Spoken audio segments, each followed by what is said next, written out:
Hello everybody, it's Melanie from Mel's Inky Fingers, and I'm here to share tips and tricks for getting amazing images when using a distinctive style stamp set from Stampin' Up.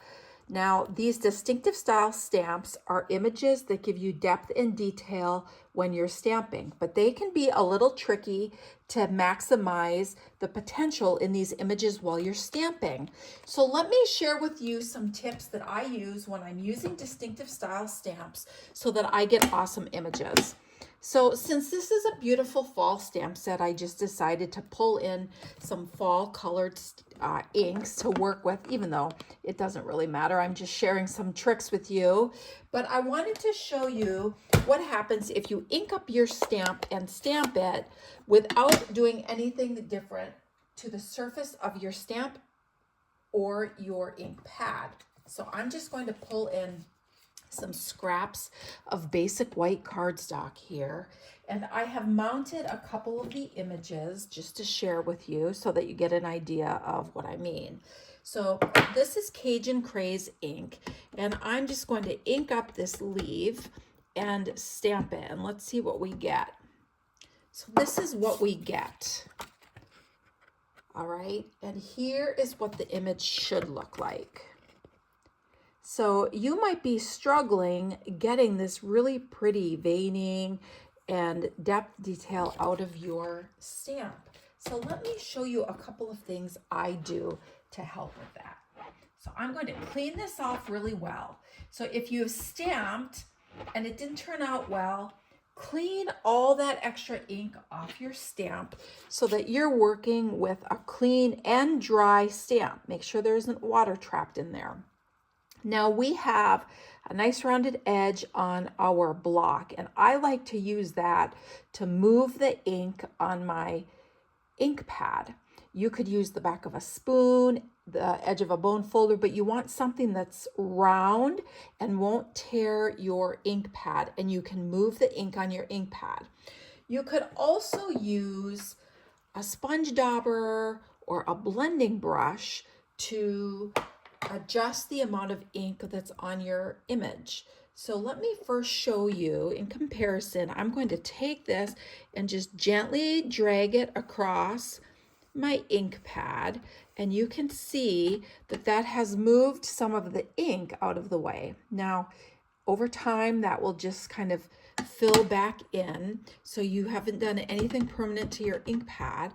But now I'm going to ink this and stamp it, and now look at the difference in the detail that you can receive on your stamped image. Isn't that pretty? It makes such a difference just by moving some of that ink. Now, if your ink pad is dry, that will also help. If you've recently re-inked your ink pad, you'll get less detail, and you will definitely want to move some of the ink on your stamp pad. Now, let's look at a couple of other options.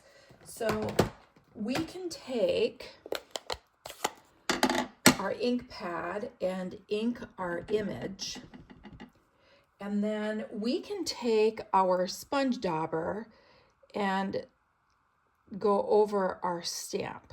And this will also kind of balance out the amount of ink on the stamp so that when you stamp it, you get that beautiful detailing on your image as well. Okay. Now let me show you in comparison if I just would have inked this little cute little mushroom and stamped it, so you can see the difference that makes. You lose some of that detail. Okay, now this is a little bit dry, so I'm noticing that it actually isn't too bad with the stamping. So now let's try another color so that you can just see a little difference here. Let's try this green. I have garden green here, so let's try garden green. And I have my blending brush that I use with my greens, and I'm going to ink up this leaf. So let's ink this up and stamp it and see what we get. So it's not too bad. But now I can also ink this up, and I can use my blending brush to kind of spread out the ink And you can see that it has kind of moved the ink and taken some of it off, but now let's stamp that and you can see the difference in the detail of the image. Okay, so you can decide which method you like using the most. I personally just take my block and move that ink out of the way so that I have a drier ink pad. That's this technique here. And then I stamp my images. Now this bundle is beautiful.